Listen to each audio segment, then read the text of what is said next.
Estamos já alguns domingos estudando o último livro da Bíblia, que é o livro de Apocalipse, escrito pelo apóstolo João, numa visão que ele teve na ilha de Patmos. E hoje nós vamos ver o texto que se encontra em Apocalipse 2, 18 a 29, que diz assim: Ao anjo da igreja em Tiatira escreve: Estas coisas diz o Filho de Deus, que tem os olhos como chama de fogo e os pés semelhantes ao bronze polido. Conheço as tuas obras, o teu amor, a tua fé, o teu serviço, a tua perseverança e as tuas últimas obras, mais numerosas do que as primeiras. Tenho, porém, contra ti o tolerares que essa mulher, Jezabel, que a si mesmo se declara profetisa, não somente ensine, mas ainda seduza os meus servos a praticarem a prostituição e a comerem coisas sacrificadas aos ídolos. Dei-lhe tempo para que se arrependesse. Ela, todavia, não quer arrepender-se da sua prostituição. Eis que a prosto de cama, bem como em grande tribulação os que com ela adulteram, caso não se arrependam das obras que ela incita. Matarei os seus filhos, e todas as igrejas conhecerão que eu sou aquele que sonda mentes e corações, e vos darei a cada um segundo as vossas obras. Digo, todavia, a vós outros, os demais de Tiatira, a tantos quantos não têm essa doutrina e que não conheceram, como eles dizem, as coisas profundas de Satanás. Outra carga não jogarei sobre vós. Tão somente conservai o que tendes, até que eu venha.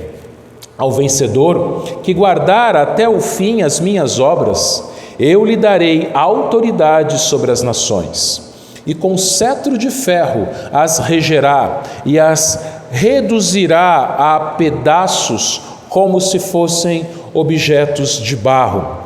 Assim como também eu recebi de meu Pai, dar-lhe-ei ainda a estrela da manhã. Quem tem ouvidos, ouça que o Espírito diz às igrejas. Senhor nosso Deus e nosso Pai, novamente nos colocamos na Tua presença em oração. E como foi orado agora, oramos novamente, pedindo a Tua graça sobre as nossas vidas. Que o Teu Espírito, Pai, fale com cada um que aqui está e a todos aqueles a quem esta mensagem chegar, ó Deus. Que apesar de mim, Pai, das minhas limitações e pecados, que o Senhor me use, Pai, para que somente a Tua voz seja ouvida nesse momento. É o que nós te pedimos em nome de Jesus. Amém. Meus irmãos, talvez alguns de vocês devam conhecer um programa de televisão chamado Pequenas Empresas, Grandes Negócios. Esse programa, ele também tem uma revista do mesmo nome e o objetivo, tanto do programa como da revista, é falar a respeito de empreendedorismo.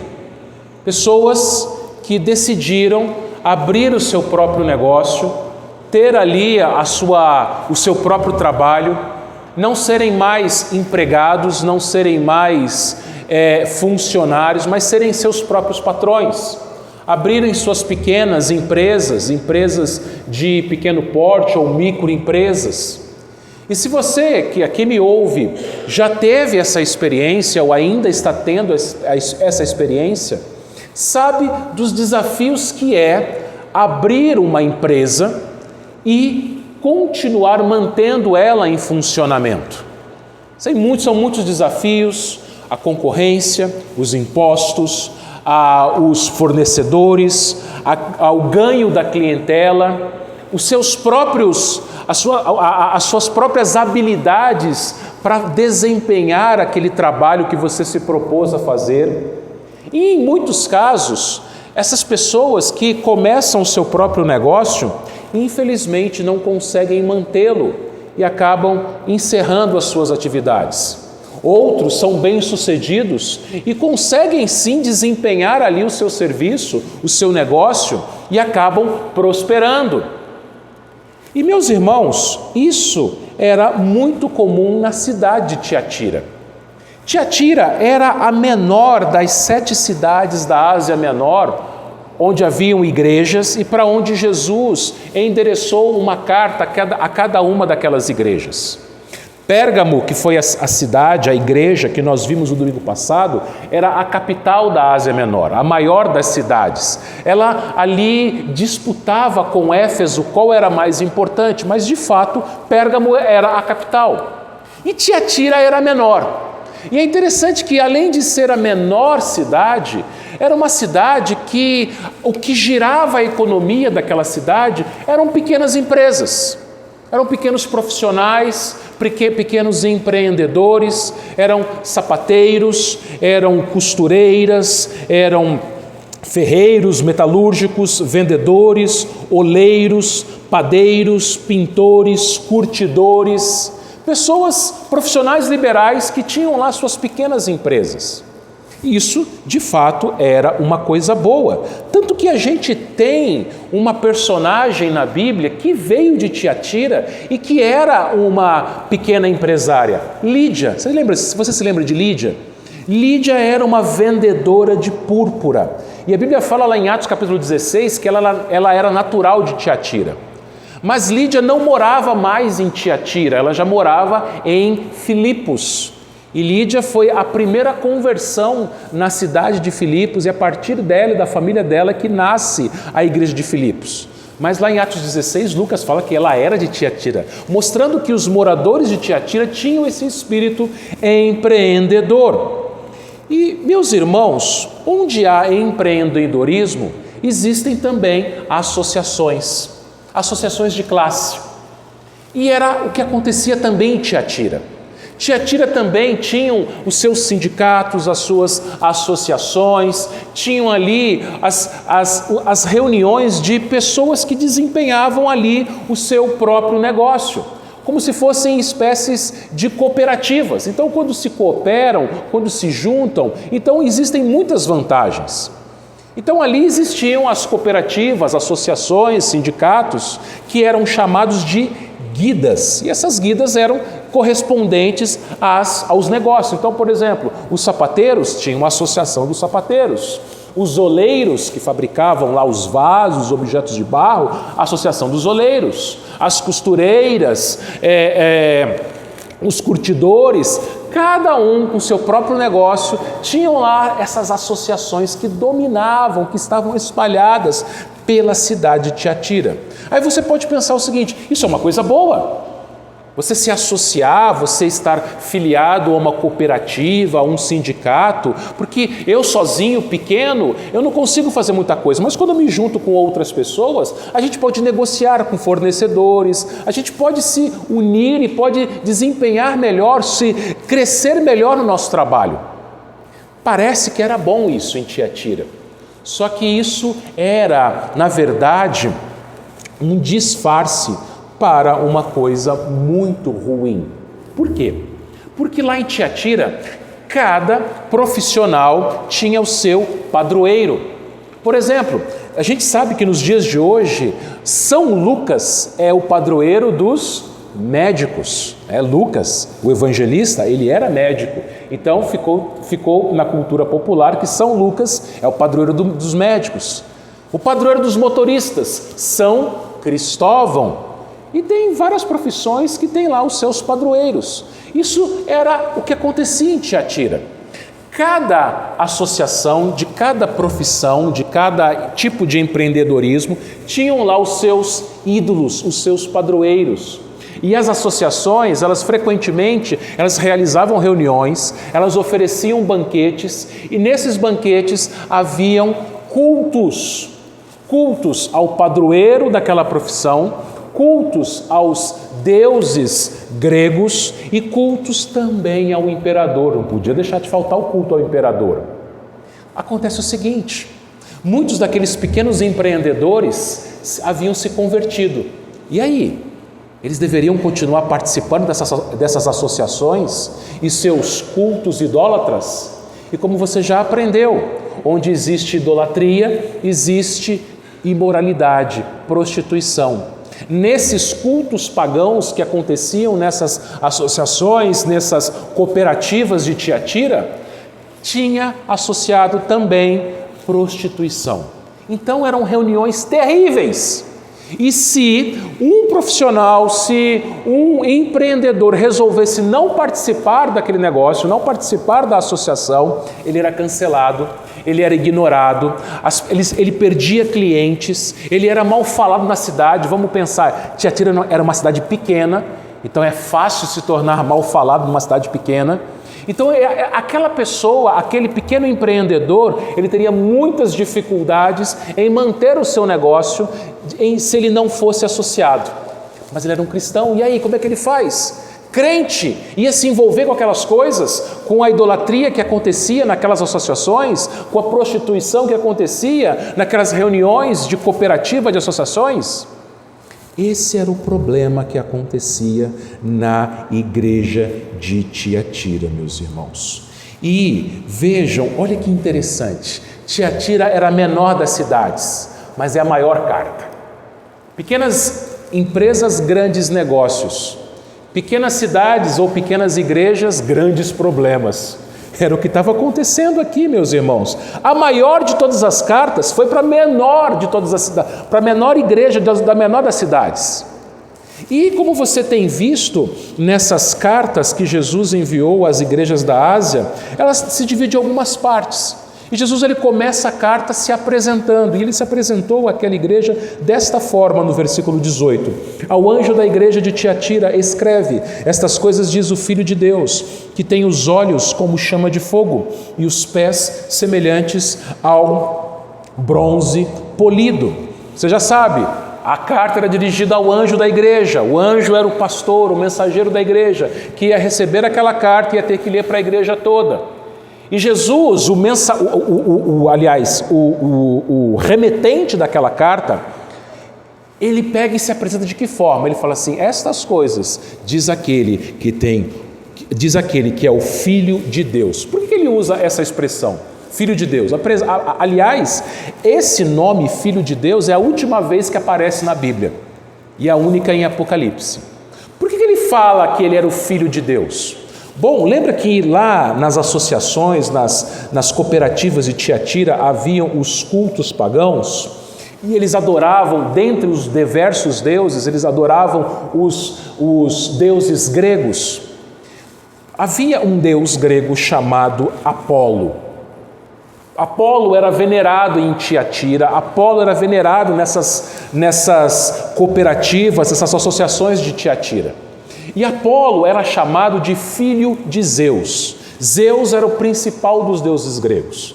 Então Apolo era o filho de Deus, do principal dos deuses. Lá em Tiatira eles também adoravam o imperador. O imperador se auto-intitulava Deus, filho dos deuses. Jesus ele chega para a igreja e fala assim: olha, ninguém é filho de Deus a não ser eu. Não é o imperador e Domiciano, que era quem reinava e quem perseguia os cristãos aqui no final do século I. Não era Apolo, filho de Zeus. Eu sou, diz o Senhor Jesus Cristo, eu sou o Filho de Deus, o único Filho de Deus, com a mesma essência, poder, a autoridade do Pai.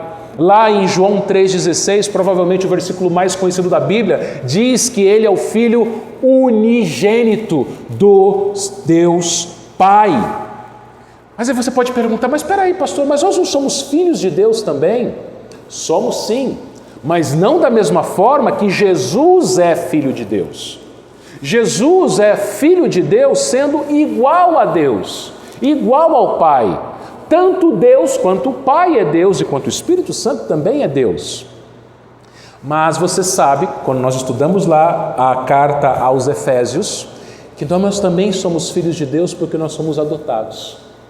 Em Cristo Jesus nós somos filhos adotivos de Deus. Por isso que aquele que era o filho unigênito se tornou, lá em Romanos 8:29, o primogênito de muitos irmãos. Você só é filho de Deus porque o Filho de Deus tornou possível a sua adoção. E você pode chamar Deus de Pai, porque o Filho de Deus franqueia a paternidade do Pai dele para nós. Ele é o único Filho de Deus. Ele é aquele, meus irmãos, que diz lá em Hebreus capítulo 2, versículo 11, que não se envergonha de nos chamar de irmãos. Mas ele continua sendo o único Filho de Deus, igual em poder, majestade e divindade com o Pai, com o próprio Deus. O Filho de Deus, ele se apresenta como aquele que tem os olhos como chama de fogo. Olhos como chama de fogo, olhos brilhantes, olhos que queimam. São olhos que sondam mentes e corações. É o que diz lá no versículo 23, é o que nós cantamos, sonda-me, ó Deus. Os olhos de Jesus, meus irmãos, eles penetram em todos os lugares. Os olhos de Jesus, eles enxergam no escuro. As crianças que estão aqui, vocês sabem que vocês não conseguem enxergar no escuro. Ninguém consegue enxergar no escuro. Jesus consegue. Jesus consegue enxergar no escuro, mas muito mais do que isso, Jesus ele enxerga o que está dentro da minha mente, dentro do meu coração. Jesus ele sabe o que eu faço quando eu estou sozinho. Jesus é aquele que tem os olhos como chama de fogo, mas ao falar que ele tem olhos como chama de fogo, ele está fazendo uma referência àquela visão que João teve no capítulo 1 aqui de Apocalipse. Quando ele viu o próprio Senhor Jesus Cristo glorificado, e ali João fala que ele tinha olhos como chama de fogo. Isso mostra, meus irmãos, o juízo que o Senhor Jesus vem contra os seus inimigos. Os olhos de Jesus para as suas ovelhas são olhos cheios de compaixão, mas para com os seus inimigos são olhos como chama de fogo. Sangue nos olhos, já ouviu essa expressão? Para os inimigos, Jesus tem sangue nos olhos, mas pastor, ele está se dirigindo a uma igreja. Sim, mas você vai ver o grave problema que havia naquela igreja. Então Jesus ele está irado. Ele está com os olhos brilhantes como chama de fogo, e os seus pés, ele diz aqui, são semelhantes ao bronze polido. Outra referência à visão que João teve lá no capítulo 1 de Apocalipse. O bronze, não sei se você sabe, ele não é um metal, mas sim uma liga de metais.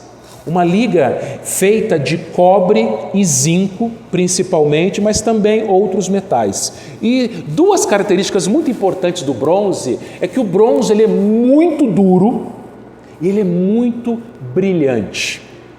Tanto que na cidade de Tiatira haviam vários ferreiros, vários profissionais metalúrgicos, pequenas metalúrgicas, que produziam o bronze, que juntavam lá as ligas de cobre e zinco e mais alguns outros metais em menor proporção e fabricavam o bronze. E sabe qual que era o maior cliente desses metalúrgicos que comprava bronze? Ninguém menos do que o exército romano. Tiatira, além de ser uma cidade cheia de pequenos empreendedores, era uma cidade onde moravam muitos militares. Então você via bronze por todo lado em Tiatira, nas armaduras, nas roupas dos soldados, dos oficiais romanos que moravam em Tiatira. Só que Jesus falou assim: eu tenho os pés como de bronze polido. E Jesus ele pisa em Tiatira com estes pés. Jesus ele tem olhos como chama de fogo porque os seus olhos estão cheios de ira. E Jesus ele pisa firme, pisando duro em Tiatira como bronze. Todos iam ver, o bronze ele ia brilhar e todos iam ver que Jesus estava presente naquela cidade. E não como ovelha muda que vai ao matadouro, não como servo sofredor, não como o filho que morreu numa cruz, mas ele pisa em Tiatira irado, como um juiz, com sangue nos olhos, com fogo saindo dos seus olhos, com pé duro, com pés como de bronze polido.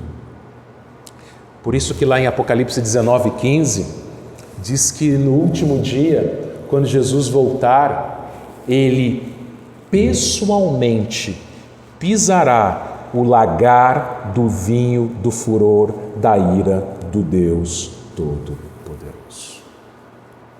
Meus irmãos, para nós que somos sua igreja, a imagem de Jesus é a mais terna que existe, a mais bela, a mais sublime.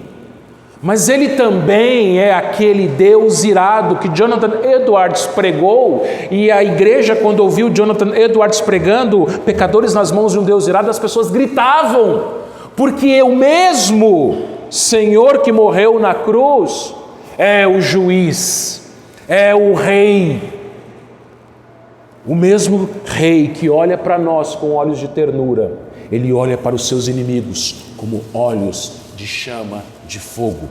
O mesmo rei que teve seus pés pregados numa cruz e dali daqueles pés verteram sangue, ele pisa com pés duros, com pés semelhante a bronze polido, naquela cidade cheia de pecado e naquela igreja cheia de pecado também. Mas antes de Jesus tratar dos pecados, Jesus, ele reconheceu as qualidades da igreja de Tiatira. Ele disse assim no versículo 19, a segunda parte da carta, a avaliação: conheço as tuas obras, o teu amor, a tua fé, o teu serviço, a tua perseverança e as tuas últimas obras mais numerosas do que as primeiras. Aquele que tem olhos como chama de fogo, ele conhece a igreja, ele nos conhece individualmente, ele nos conhece como corpo, nos conhece como comunidade, como igreja local. Ele fala isso para cada uma daquelas igrejas, e a igreja de Tiatira ele também fala. E o que ele conhecia? Ele conhecia as obras daquela igreja. A igreja de Tiatira, meus irmãos, era uma igreja que trabalhava.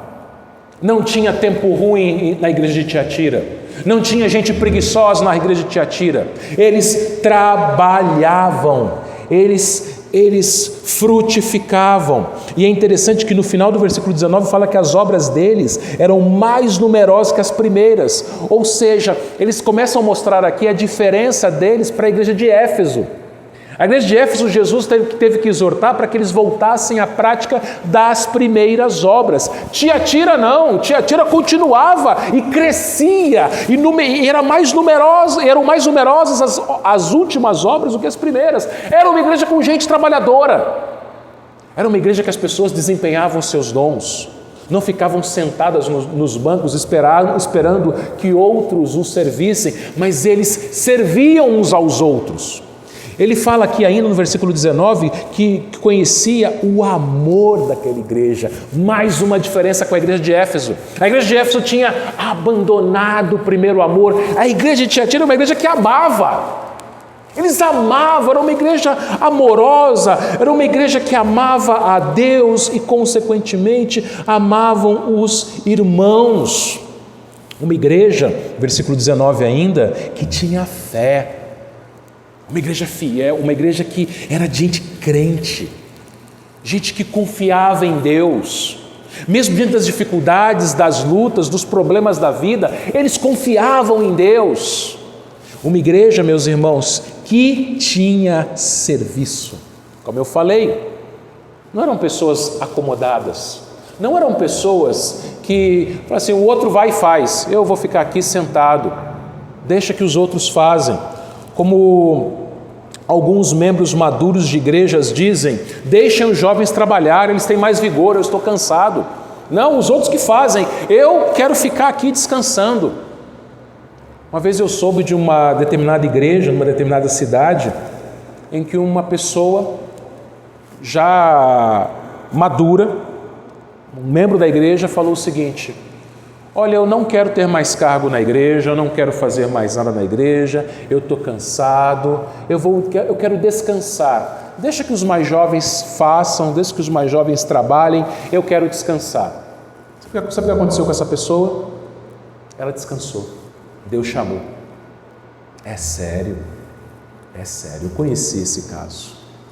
Então não diga estou cansado, deixa que os outros trabalhem, os mais jovens, os que têm mais vigor. A igreja de Tiatira era uma igreja que trabalhava, era uma igreja operosa, uma igreja que amava, uma igreja confiante. Essas eram as obras daquela igreja, meus irmãos. E quando a gente olha, eu estava esquecendo, era uma igreja ainda que perseverava, está aqui no versículo 19. O que é a perseverança? Você é perseverante quando você é paciente diante das lutas, das tribulações. Então a igreja, meus irmãos, você olhando para esse versículo 19 apenas, qual que é a sua impressão daquela igreja? Uma boa igreja, não é verdade? Você não queria ser membro de uma igreja assim? Uma igreja amorosa, uma igreja que confiava em Deus, uma igreja que trabalhava, uma igreja perseverante, uma igreja que se desenvolvia, ela crescia no serviço, crescia nas obras. Você não queria ser membro de uma igreja dessa? Eu queria ser um pastor de uma igreja dessa. Só que vejam, meus irmãos, nós sabemos que é assim que nós devemos ser. Ao olhar para as qualidades da igreja de Tiatira, nós temos que olhar para a nossa própria vida e pensar, será que eu estou sendo assim? Será que olhemos cada um de nós para dentro de nós mesmos. Será que eu tenho sido na igreja, com o meu irmão, com a minha irmã, eu tenho demonstrado amor? Eu tenho amado a Deus e amado o meu próximo como a mim mesmo?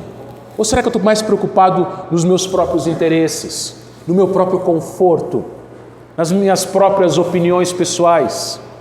Será que eu tenho demonstrado fé? Eu confio em Deus? Ou eu vivo ansioso, preocupado, com medo? Será que eu demonstro para os meus irmãos que eu sou uma pessoa de fé, uma pessoa que confia em Deus? Será que eu sou uma pessoa que serve? E meus irmãos, como nós vivemos numa época em que as pessoas gostam de ser servidas, nós vivemos numa época em que tudo é comércio, inclusive igreja. As igrejas, elas se tornaram produtos. Então eu escolho a igreja que é de acordo com o meu gosto pessoal. Então eu escolho a igreja pela música, eu escolho a igreja se ela tem ar-condicionado. Ah, não, essa igreja não tem ar-condicionado, então então não dá, aqui eu vou passar muito calor, não dá. Ah, não, essa igreja não tem estacionamento, meu carro não vai ficar na rua. Eu escolho a igreja de acordo com as minhas preferências, com as minhas necessidades pessoais. É isso que está acontecendo na sociedade. As pessoas querem ser servidas.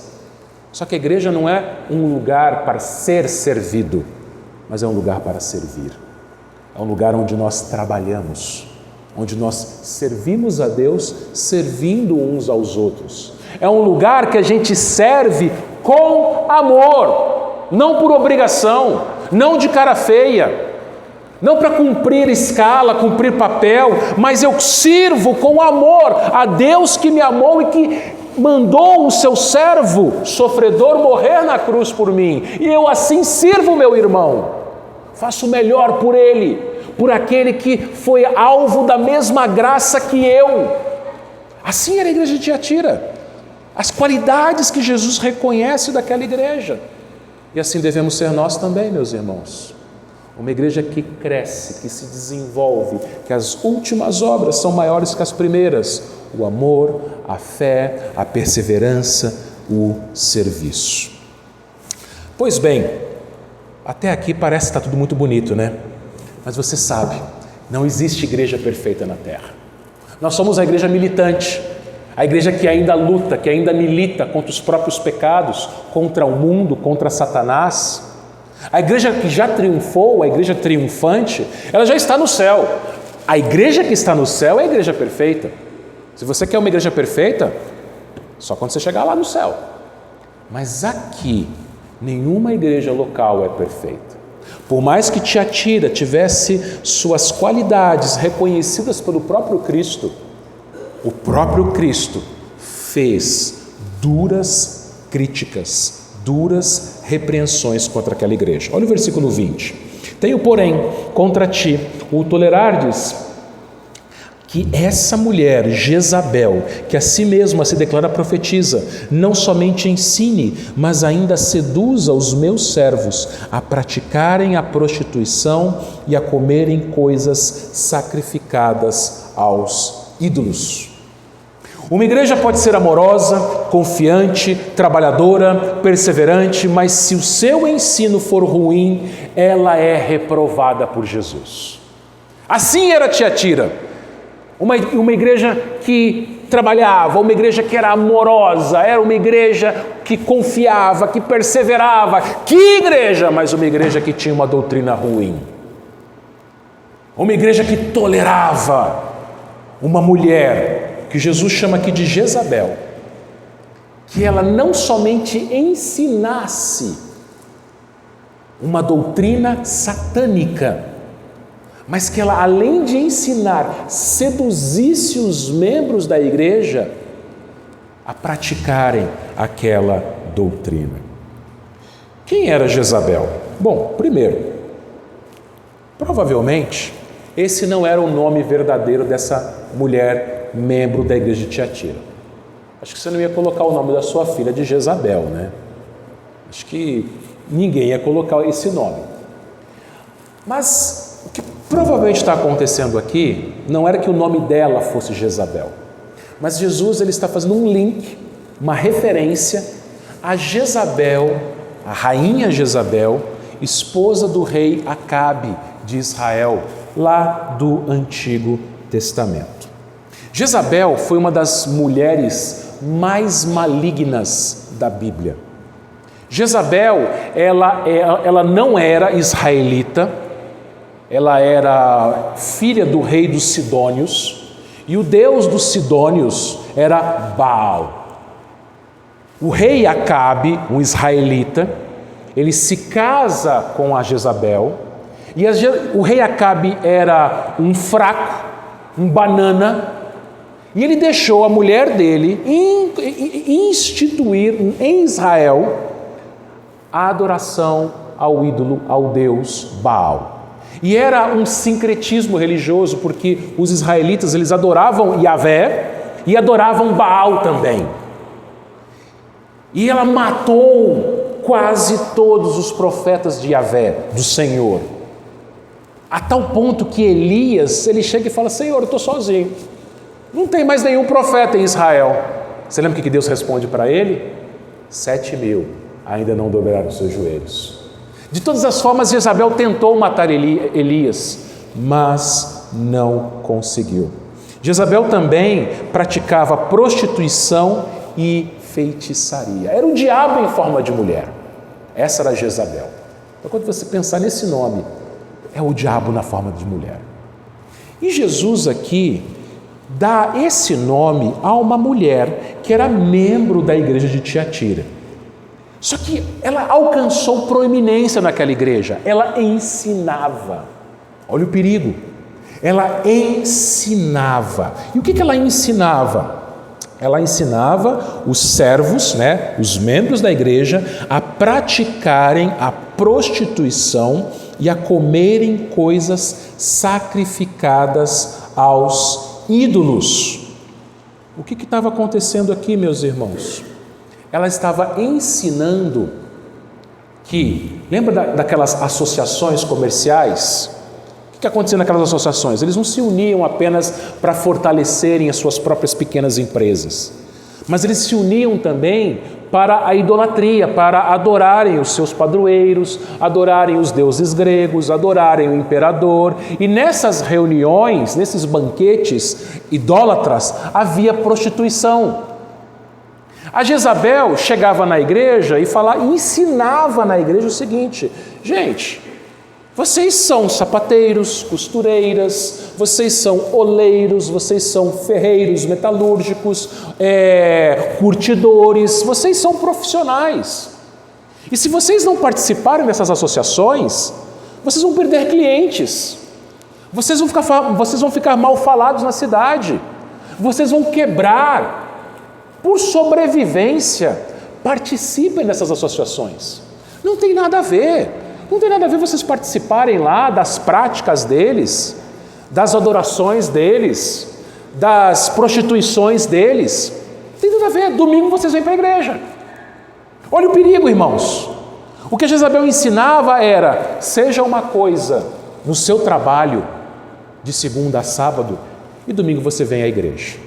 E ela não somente ensinava, mas ela seduzia, ela incitava, ela forçava os membros da igreja que eram empreendedores a participarem dessas práticas, dessas associações, dessas cooperativas. Percebam, meus irmãos, duas coisas muito sérias aqui. A primeira delas, não é qualquer pessoa que pode ensinar na igreja. Não é qualquer pessoa. Nós não podemos dar a palavra para qualquer pessoa. Não é permitido que qualquer pessoa ensine na igreja. Porque quem ensina, ensina em nome de Deus na igreja. A Jezabel, ela era autodeclarada profetisa, como muitos hoje, que auto se declaram pastores, pastoras, que auto se declaram bispos e bispas, apóstolos, apóstolas, missionário, missionária, se autodeclaram: agora eu sou pastor ou pastora. Era o caso de Jezabel aqui. E essas pessoas, elas falam em nome de Deus, ensinando um falso evangelho.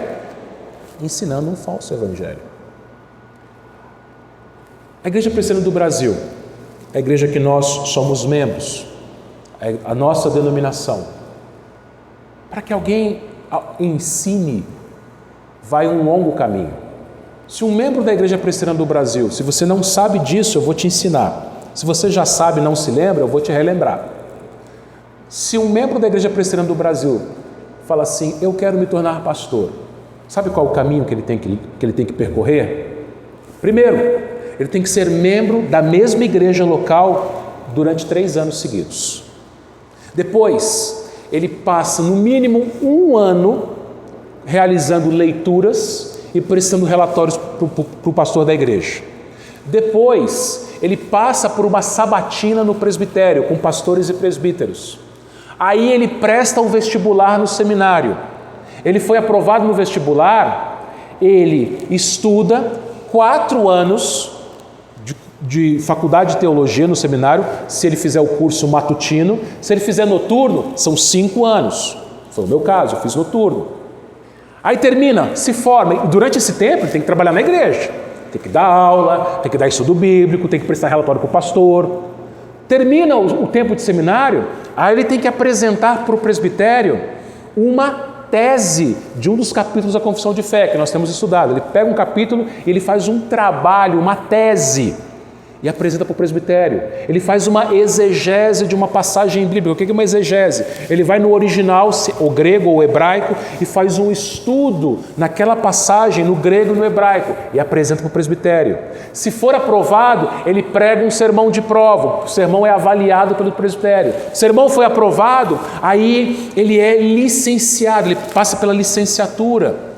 Depois de 1 ano de licenciado, ele prega um novo sermão de prova, e na igreja ele está trabalhando. Ele prega um novo sermão de prova, passa por uma nova sabatina, se aprovado, ele é ordenado. Para você ter ideia de quando eu me senti chamado para ir para o seminário, até a minha ordenação foram 9 anos. E aí depois de ordenado, o pastor continua sendo incentivado pela igreja a estudar, a fazer pós-graduação, mestrado, doutorado, conferências, congressos, livros. Não é assim: eu vou ensinar, eu me auto-intitulei pastor, eu vou ensinar. Não era que nem essa mulher aqui, Jezabel. Mas, meus irmãos, vejam, existe esse cuidado porque o Senhor Jesus é aquele que tem olhos como chama de fogo. Por isso que pastores nas igrejas presbiterianas, eles não permitem que qualquer pessoa ensine. Todo o ensino da igreja, ele passa pelo pastor. O pastor é o responsável. Se alguma coisa for ensinada na igreja, alguma heresia, ele é o responsável. Ele é o responsável. Só que, meus irmãos, graças a Deus que a nossa igreja, ela não chegou ao ponto da igreja de Tiatira. Infelizmente, as nossas igrejas antepassadas já estão nesse ponto. A Kirk, a igreja presbiteriana da Escócia, a igreja de John Knox, já há muitos anos, ela ordena pastoras, presbíteras, diaconisas e homossexuais, realiza casamentos homossexuais. A PCUSA, a igreja presbiteriana dos Estados Unidos da América, a mesma coisa. Feminismo, homossexualismo, progressismo, todo esse pensamento mundano entrou em igrejas que outrora eram igrejas fiéis. E Jesus, meus irmãos, ele nos alerta que nós não devemos permitir falsos ensinos, como o ensino dessa mulher aqui, dessa Jezabel. Porque não fica só no âmbito intelectual, não fica só no ensino, porque se você tem um mau ensino na igreja, você vai ter uma prática ruim durante a semana. A Jezabel ensinava na igreja uma má doutrina e seduzia os crentes a terem uma prática ruim durante a semana. Por isso que nós precisamos ter bom ensino na igreja, bons sermões, boa escola dominical, músicas com letras bíblicas, teologia bíblica, porque isso vai moldar o nosso caráter e a forma como nós vivemos, a nossa cosmovisão, o nosso trabalho, os nossos estudos, os nossos relacionamentos. É o que a gente aprende na igreja. Mas a Jezabel fazia o contrário. A Jezabel não somente ensinava, mas seduzia os crentes de Tiatira a praticarem aquilo que ela ensinava.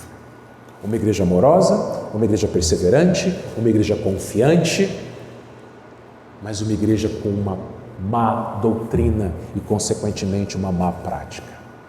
Jesus, então, chega à terceira parte da carta. Ele faz uma exortação no versículo 21. Dei-lhe tempo para que se arrependesse. Ela, todavia, não quer arrepender-se da sua prostituição. O Senhor Jesus, ele é misericordioso com pecadores. Jesus, ele não quer... Jesus, ele quer que as pessoas se arrependam. Ele não quer condenar pessoas, ele dá tempo, ele é longânimo.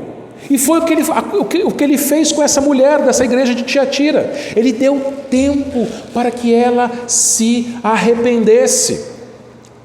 Em Êxodo 34:6, Moisés declara: Senhor, Senhor Deus, compassivo, clemente, longânimo e grande em misericórdia e fidelidade.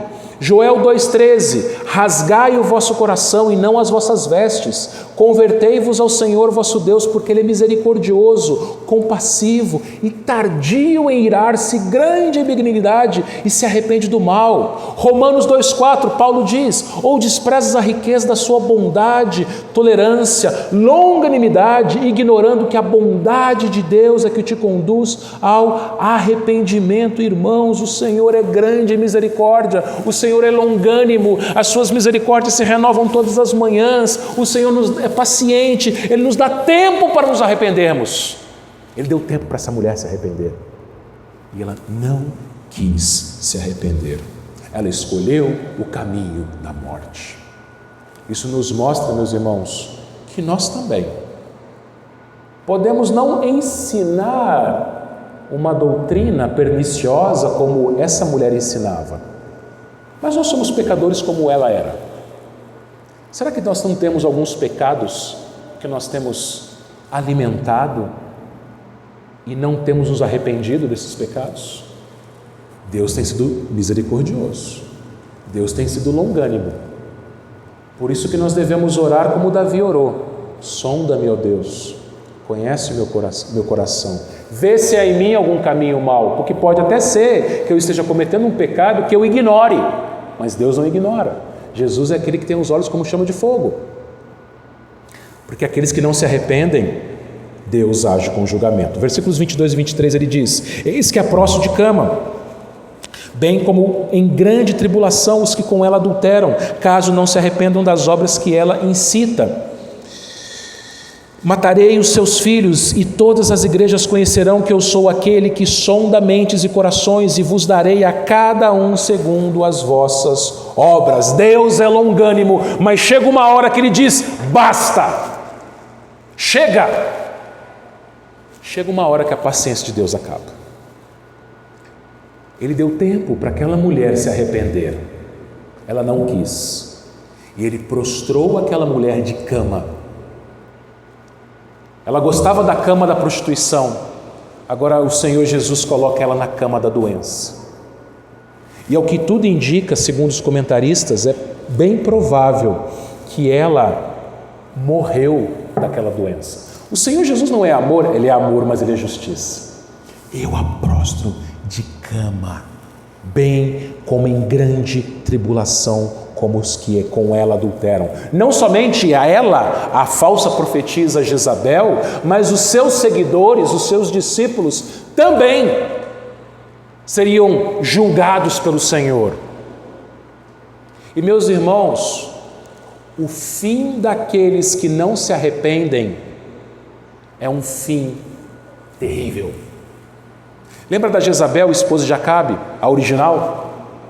Lá em 2 Reis, capítulo 9, versículo 30 ao versículo 35, lá nós lemos como que foi a morte da Jezabel. Sabe como que Jezabel morreu? A rainha Jezabel. Ela se produziu toda, ela ficou sabendo que um outro rei, o rei Jeú, ia aparecer. Ela foi derrubada no chão, o rei Jeú a atropelou com seus cavalos, e depois os cães comeram ela completamente, sobrando apenas o crânio, as mãos e os pés. Quando foram sepultar Jezabel, só havia crânio, mãos e pés. Não sepultaram ela. Os cães comeram. O fim daqueles que não se arrependem é um final terrível. Jesus ia jogar aquela mulher da igreja de Tiatira na cama, em grande tribulação. Os seus discípulos, eles também em grande tribulação. Os seus filhos, versículo 23, seriam mortos. E Jesus fala: eu matarei. Eu matarei. Jesus fala, ele chama a responsabilidade para si, ele fala: eu vou matar seus filhos. Irmãos, às vezes a nossa família sofre por causa dos nossos pecados. Filhos aqui, os comentaristas de Apocalipse, eles se dividem. Pode ser que sejam filhos, os filhos dela mesmo, os filhos dela, ou podem ser os discípulos. Seja como for, outras pessoas sofrem por causa dos nossos pecados.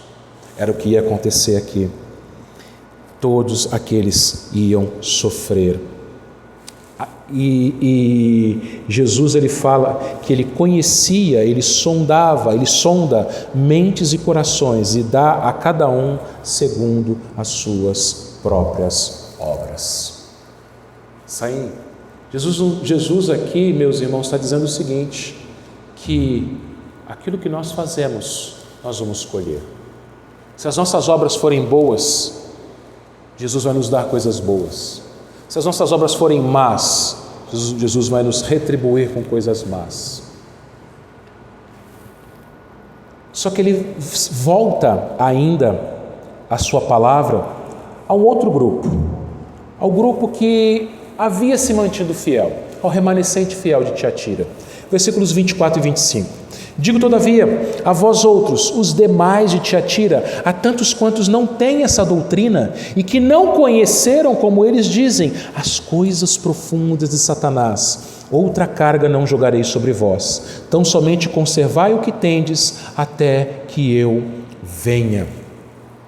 Jesus aqui, ele está dando uma palavra de esperança e de ânimo para aquele grupo. Havia um grupo na igreja que havia se mantido fiel, que havia não se deixado seduzir pelos ensinos daquela mulher que Jesus chamou de Jezabel. E aquele grupo, meus irmãos, eles não conheceram, conforme o outro grupo dizia, as coisas profundas de Satanás. O que significava isso? Segundo os comentaristas, o que estava acontecendo ali era o seguinte, que a mulher, a chamada Jezabel, dizia o seguinte: olha, os ídolos lá das associações, dos sindicatos, das cooperativas, eles são personificação do próprio Satanás. Mas se a gente quer vencer o diabo, a gente precisa conhecer o diabo. A gente só vence o diabo conhecendo o diabo. Só vence o inimigo conhecendo o inimigo. Só que como é que a gente vence o inimigo, meus irmãos? É com a palavra. Jesus, ele venceu o inimigo quando foi tentado com a palavra. Se você quer vencer o inimigo, você precisa de boa doutrina, você precisa de Bíblia, você precisa de bom ensino. Não se enfiar em doutrinas satânicas, não praticar coisas que agradam o inimigo. E aqueles irmãos aqui dos versículos 24 e 25, eles entenderam isso. E eles se mantiveram fiéis. E Jesus, ele fala o seguinte: outra carga não jogarei sobre vós. Por que outra carga? Eles já tinham uma carga. Qual era a carga? Eles se mantinham fiéis, lembra? Eles não participavam então daquelas associações. Não participar daquelas associações implicava em cancelamento, em perda de clientes, em perda de fornecedores, em ser mal falado na cidade. Era sofredor isso. Imagina, você com o seu negócio mal falado porque você é honesto. Porque se você for honesto, você vai ter prejuízos. Muitos profissionais e muitos empresários, desde os pequenos até os grandes, desonestos, eles lucram. Mas se você é honesto, você vai sofrer alguns prejuízos. Era o caso aqui. Jesus falou assim: olha, eu não vou jogar outra carga, vocês já estão sofrendo por causa disso. 25, tão somente conservai o que tendes até que eu venha. Ou seja, mantenham-se fiéis, perseverem até que eu venha. Jesus aqui, meus irmãos, não está ensinando salvação pelas obras, nem no versículo anterior, o 23, como aqui no 25. Olha, eu tenho que manter as minhas obras e até que eu venha. Não. Mas se eu sou salvo pela graça, eu pratico as boas obras, diz lá Efésios 2:10, e aí eu mantenho, eu persevero até a volta de Cristo.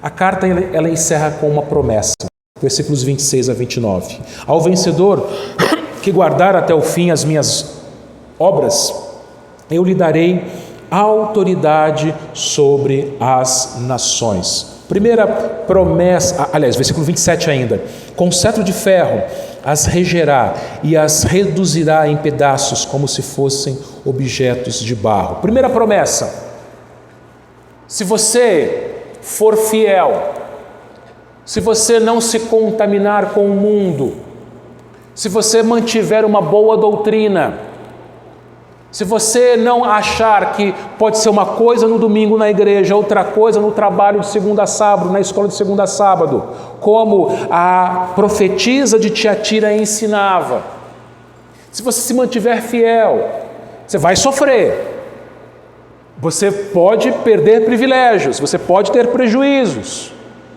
mas você vai reinar com Cristo. É o que ele diz aqui: aquele que guardar até o fim as minhas obras, aquele que fizer a minha vontade, vai ter autoridade sobre as nações e vai reinar com cetro de ferro. Em Mateus 5,5, Jesus afirmou que os humildes herdarão a terra. Em 2 Timóteo 2,12, Paulo escreveu que nós reinaremos com Cristo. E em 1 Coríntios 6, 2 e 3, Paulo afirmou que os santos julgarão o mundo e julgarão até mesmo os próprios anjos caídos. Jesus, meus irmãos, quando ele voltar, ele dará autoridade à sua igreja para que a sua igreja julgue os ímpios, julgue os próprios demônios e reine com ele, assente-se em tronos com ele. Por isso que nós cantamos o hino Castelo Forte. A versão que nós cantamos diz que ele nos dará o seu reino. A versão que está lá no Inário, Novo Cântico, com ele reinaremos. Você tem ideia do que é isso? Você vai reinar. reinar com Cristo.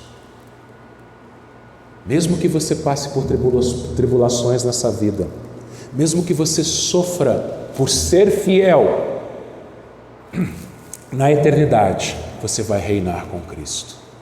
Você estará assentado com Ele no trono. Ele vai reger, e aqueles que são os maus, as nações que não se arrependeram, elas serão reduzidas, elas são quebradas como objetos de barro. É fácil quebrar alguma coisa de barro, né? Despedaça todo, estilhaça todo. Por isso que Jesus ele vem com ira. Aqueles que não se arrependerem terão que lidar com a ira do Senhor. Mas aqueles que se arrependeram reinarão com Ele. A segunda promessa está no versículo 28. Assim como também eu recebi de meu Pai, dar-lhe-ei a estrela da manhã. O que é isso? Eu estava estudando esse texto, meus irmãos, e tem muitas possibilidades. Mas eu fiquei com uma.